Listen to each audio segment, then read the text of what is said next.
Apa sih keuntungan TE ini? Keuntungan TE?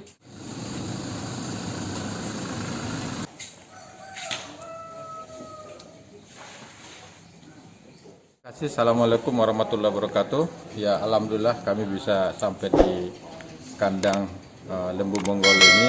Jadi kedatangan kami di sini untuk melihat kesiapan dari sapi-sapi betina yang kita persiapkan untuk resipien untuk program transfer embrio. Jadi di kelompok ini ya ada niatan untuk melakukan pembibitan ternak ya, selain dari IB juga dari transfer embrio. Tentunya untuk transfer embrio kita harus mencari sapi-sapi betina yang layak untuk ditransfer ya. Jadi secara performance kita lihat dulu, tidak boleh terlalu kurus atau terlalu gemuk. Baru nanti di saat kita mau melakukan transfer, baru kita melakukan pemeriksaan terhadap kandungannya atau terhadap organ reproduksinya. Indukan yang kriteria yang kami tentukan, yang pertama adalah sapi itu tidak pernah mengalami gagal reproduksi atau gangguan reproduksi.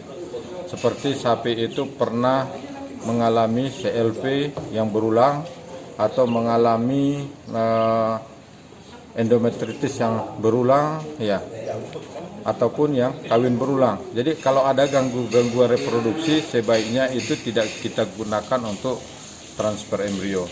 Karena transfer embrio itu walaupun kita sebut sebagai teknologi yang lebih tinggi daripada IB, tapi keberhasilannya sangat tergantung sekali terhadap sapi resipien itu. Selain dari itu, kita juga dari lihat kegemukannya. Kalau umpamanya kita pakai standar body condition score 1-5, ya, kalau sudah 2,5 ke bawah sudah tidak bisa lagi kita gunakan untuk sebagai resipien. Kalau untuk sapi-sapi peranakan limosin semental, kadang kita pakai standar 2,75. Ya. Kalau di belakang Bapak ini termasuk kategori berapa ini, Pak? Ini sapi semental. Ini kalau kita lihat dari ininya, BCS-nya, ini BCS-nya udah 3 ya. Ini sangat layak dari performance untuk kita jadikan sebagai indukan ataupun resipien untuk sapi transfer embrio. Ya, ini yang akan kita tinggal melihat kondisi organ reproduksinya di dalam nanti saat kita mau melakukan transfer. Apakah corpus luteumnya berkembang baik atau tidak. TE kita lakukan 7 hari setelah sapi itu birahi. 7 hari setelah sapi itu birahi. Iya. Biasanya sapi ini berapa kali untuk birahi, Pak? Untuk sapi-sapi biasanya? Kalau sapi ini umumnya birahi setiap 3 minggu ya. Setiap 21 hari siklus birahi. Jadi dari situ kita bisa lihat apakah sapi ini normal apa tidak. Ya kalau umpamanya sampai 1 bulan, 2 bulan tidak birahi, itu udah ada gangguan reproduksi yang perlu kita tangani. Kalau ini kriteria tidak layak, Pak? Ya, masih terlalu kurus, perlu kita perbaiki dulu untuk kondisi tubuhnya. Ini contoh yang tidak layak seperti ini, teman-teman. Karena terlalu kurus. Mungkin kalau di IB dia bisa bunting. Kalau IB bisa ya? Kalau TN tidak masuk ya, Pak? Kalau untuk TE keberhasilan untuk kebuntingannya bisa lebih rendah.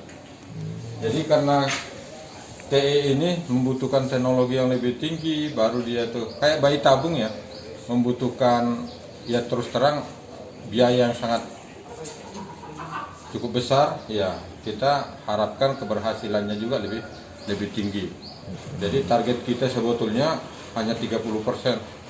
Itu sudah cukup tinggi sebetulnya keberhasilannya ya. Karena di luar negeri yang sudah menerapkan TE aja untuk mendapatkan 40% juga tidak agak susah ya.